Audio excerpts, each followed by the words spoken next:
So it's all for play for still. I think so. Do you want to bet against us?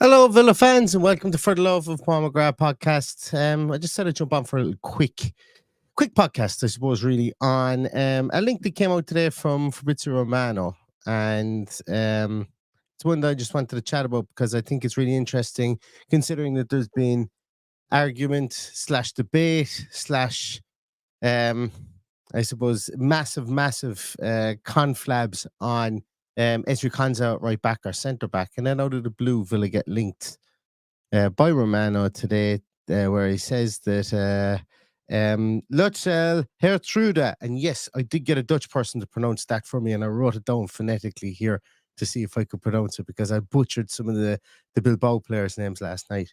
But Lutsharel, Geertruida has been linked to Aston Villa, Feyenoord player, Dutch international. And been linked with Villa today, and a really interesting link, just based on what he can do and what he has, I suppose, what he's done over the last year or so, more so than really what he's done over his career. Because, and I'll talk about that in a moment. But it was an interesting one because it came out of nowhere, and I think a lot of the links that we're going to have here over the next few days, weeks of the transfer window, are going to be new links. I think maybe the João Felix one will rumble on. I think the defensive links will be new links. We've not had anything concrete. Looks like Diego Carlos is probably going to leave the club.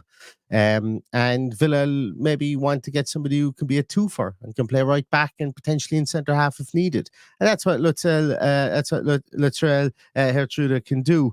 I personally, if I'm bringing him into the club, I'm playing him as a right back within this system, and we'll look at why in a moment. The guy is just really, really good on the ball, superbly composed on the ball. The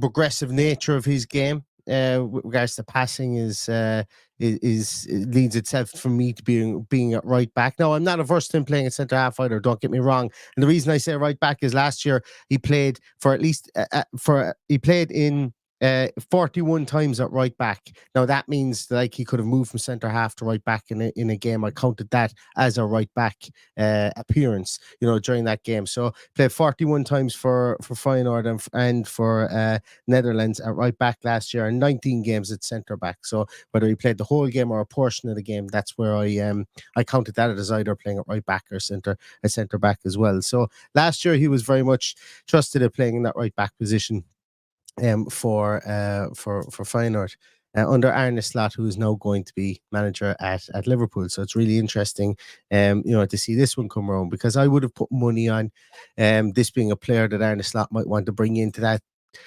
Liverpool backline. Maybe he still does. Maybe this is all just smokescreen stuff, and maybe he ends up at Liverpool, because I don't know where this transfer is going to go. Don't know how likely it is to happen. But when Fabrizio Romano starts talking about somebody being on lists, it's worthy of speaking about, because we do know he gets his information from wherever he gets his information, and a lot of times more he's right than he isn't, should I say. So really interesting player. A lot has been made. I've taken time, and usually I jump on straight away to do these, but a lot's been made online, specifically amongst Villa Twitter, about wanting to have an aerially dominant player come into the team, specifically in the backline. And nobody's wrong to suggest that. I've been saying over the last couple of podcasts, I'm not 100% sure that is exactly the remit that this management team wants. They would prefer to control the ball and have more control on it, so that we don't leave ourselves open to the situation of being under pressure in more games than we're not under pressure. Now, obviously, I would like to have somebody come in that could be aerially dominant. I think Tyrone Mings is going to be that person.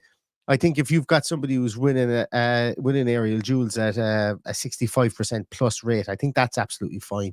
I think that's fine. I'm not overly worried. With regards to this back four, I know a lot of people I've seen online have been talking about we bring in Maatsen as that left back, and there's no guarantee that Maatsen starts the season at left back. Yes, he is the left back of the future for Aston Villa, and he will be probably finish the season at left back, but there's no guarantee that he starts there. And he does come in, he's a smaller player. We did struggle with the ball in the air, specifically from set pieces last year as well. We have struggled in that area. But we have brought in the likes of Onana. We have brought in the likes of Ross Barkley, who will be, looks like will be a bench player an awful lot for Aston Villa this season. So I'm kind of confident there that when Boubacar Kamara comes back, that we will have enough in the air to defend from corners and defend from set pieces. However, like a lot of people, I do see, and I would like somebody to come in who's a bit more, maybe is a specialist in the air. But if we bring somebody in like that, I don't think they're going to be starting for Aston Villa, because I do think the centre-back partnership is going to be Ezri Konsa, and I think it's going to be Pau Torres. And that's why this guy is being linked. That's why this is being so interesting, because I think Unai Emery is betwixt and between. He wants to play Ezri Konsa as a right back, but he also loves what Ezri Konsa can bring as a centre back. And we saw that last year. You know, you've listened to this podcast, myself and Paddy have lamented the fact that Ezri Konsa is a really good right back. Absolutely no problem with him playing out there. Just think he's a better centre half. From what I see, statistically, he's one of the best right backs. He was one of the best right backs in the league last year, you know. But when I watch him play, I just think he's a better centre half, and that's great.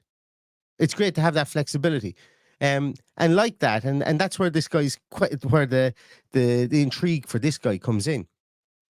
This guy does the things that Ezri Konsa does when he's out at right back. This guy does them in spades. Very similar from a progressive point of view. Ezri Konsa's progressive game out wide was really impressive. His ability to be able to pass the ball. You know, this guy. You look at his defensive statistics. They don't bounce off the page.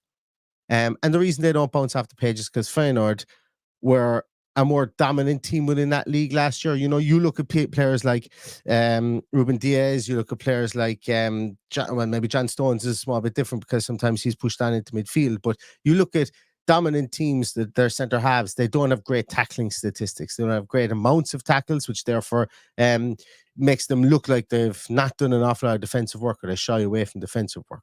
So that has to be borne in mind when you watch this guy as well. Feyenoord were a huge entity within the Eredivisie last year. You know, we can't deny that they were very, very dominant. You know, in the majority of the games they played. Yes, they finished second. The year before they finished first. But when you're playing at the top of a league, when there's a gulf between the top teams and the bottom teams, and there was a massive.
Hello.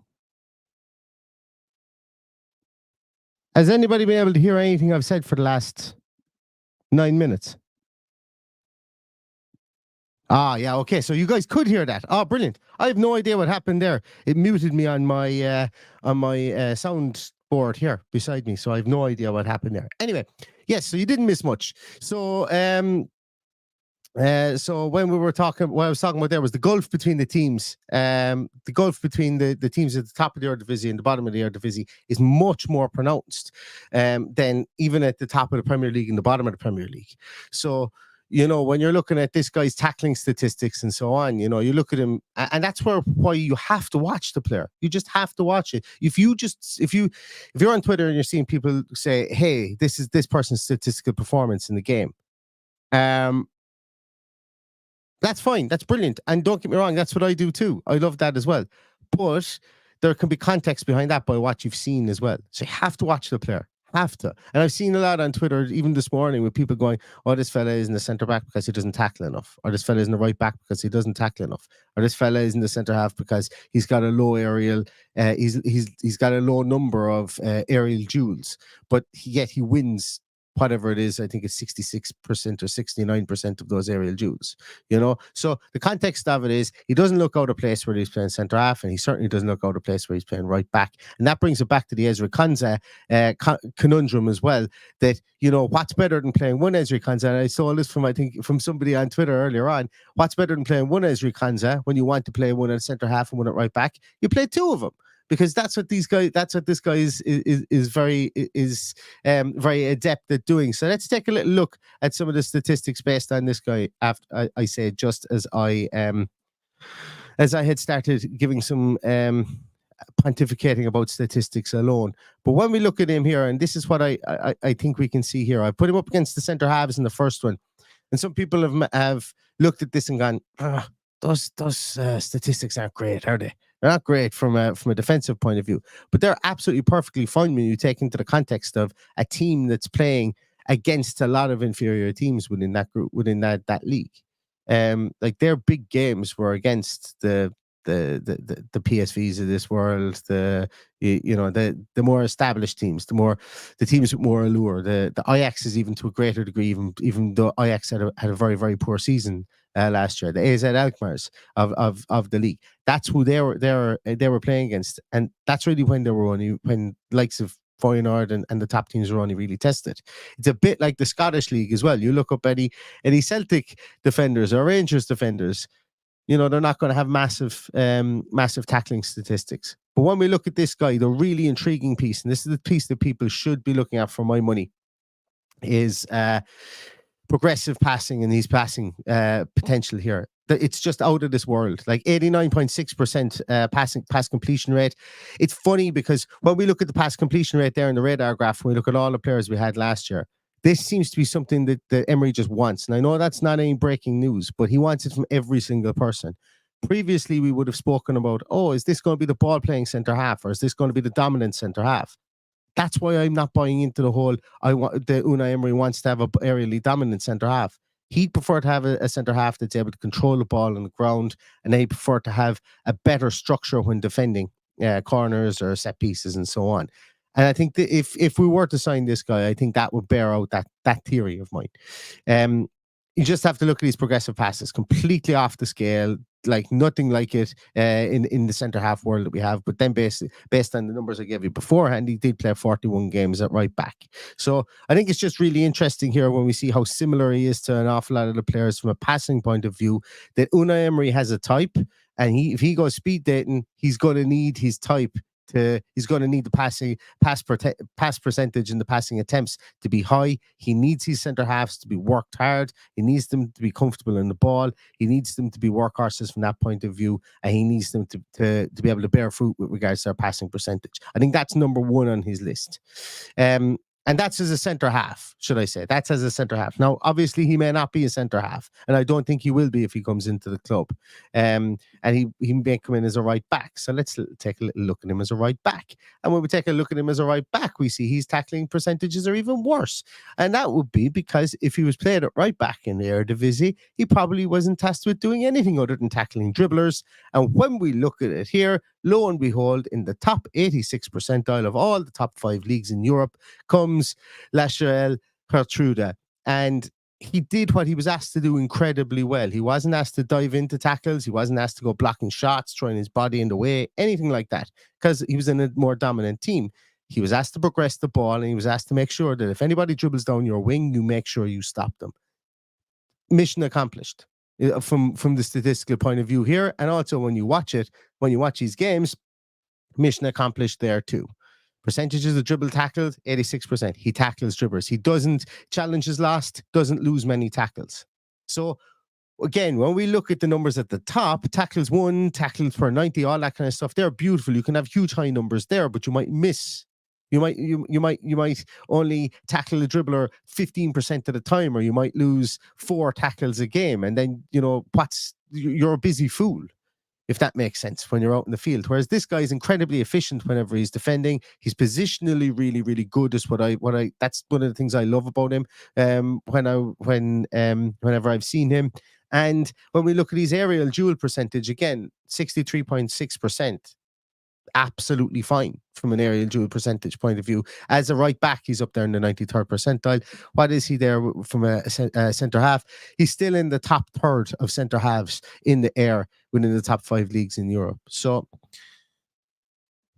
it all paints the picture of Unai Emery wanting to, in my view, and look, I could be 100% wrong here, but favouring certain attributes over others. And I don't think the big ball dominant centre half is something that, if he gets one, fantastic, or if there's one that's out there that can play the ball as well, absolutely brilliant. And I'm not against it. I want one. I'm just saying what I think Unai Emery is favouring is progression, ability to be on the ball, not getting caught at the edge of our area. And if this guy, that's from a centre half point of view. But I also think from a right back point of view, this guy can stay at home, can filter into a back three if needed, and also his passing statistics are absolutely brilliant as well. You only have to look at him here. The pink line, not the purple line. The pink line here is Ezri Konsa. And what we can see here is he's better than Ezri Konsa in just the pieces I've put up here, the pass attempts, the tackling, the interceptions, but he's eerily similar in the defensive work that Ezri Konsa did when he was out wide as a right back. Eerily similar. And these are just my own metrics. So there's obviously 50,000 other metrics you could show that would show that Konsa is miles better than him, or that he's miles better than Konsa. But these are just the ones that I use all the time for right backs, because I think it's just easier to filter down and to look at how good are they at tackling, intercepting, recovering the ball, crossing the ball, creating shots, what's their progressive pass rate like, and then how comfortable are they in the ball from a pass percentage point of view and a passing attempt point of view as well. So I think that's I think it's just an interesting piece there to take a look at. And look, I've taken these from FB Ref charts as well. You know, these are Ezri Konsa and Lutsharel, Geertruida as well. The one on the left-hand side, I know they're very small there, but the one on the left-hand side is looking at the two of them from the point of view of a fullback position, using the metrics that FB Ref standard metrics that they pop up, and then the one on the right hand side is as centre backs, using the standard metrics that they pop up as well there. So, you know, incredibly similar in an awful lot of areas. And yeah, as I say, an exciting one. Now, will this happen? I don't know. Look, I'm going to posit a theory here. Villa need to get rid of players. There's a lot of players in Villa's squad that other teams want. There's a lot of players that could go to the Eredivisie and shine. Villa are not averse to doing player swap deals, player plus money deals like we've seen previously. Maybe something like that happens here. And do you know what? I actually think that this transfer, or a transfer into the Eredivisie to a top Eredivisie team, might be somewhere where we might get creative with our transfer. I don't know. Like, I've no idea whether this is going to happen or not. Like, who am I? I'm a guy sitting in Ireland. How am I supposed to know? But I just, you know, if there was somebody that we could, that you can maybe throw in, because this guy is worth, if you look at SofaScore, you look at Transfer Market, and, once again, Transfer Market is just a suggested transfer. It's not anything to do with what he's worth, but 32 million is in and around what this guy is being quoted as being worth. He's 24-year-old, and he's incredibly progressive defenders. You pay for those guys, and that's this might be somewhere where we might get creative with regards to the transfer, but I don't know is the answer whether we will sign him or not. So I just said I'd come on and do a short one, and that. Sorry about the sound issues in the middle. Hopefully you enjoyed it. Hopefully you got something from this. We'll talk more about it if it does transpire over the coming days. If anything more comes out and there's anything more concrete on it, I'm efforting at the moment. I wanted to do this with somebody that knows the Eredivisie inside out. As you guys know, there's a couple of people who come on this podcast that know the Eredivisie. I might try and get them on later in the day if something more concrete comes out with regards to this. But I hope that was a small bit informative. I was thinking on the spot an awful lot with regards to that, because, as I say, it's only broken recently. I'm going to try and formulate my thoughts more and see if I can can come up more on it. And if there's anything more, we'll come back on it. But thanks so much, everybody, for watching and for listening. The season is only around the corner and stuff like this is really exciting. So hopefully you all enjoyed it. I will be back tomorrow, if not later on this evening, if anything more concrete happens. I will be back tomorrow. And in the meantime, everybody, stay safe, stay healthy. And all that's left to say is up the villa.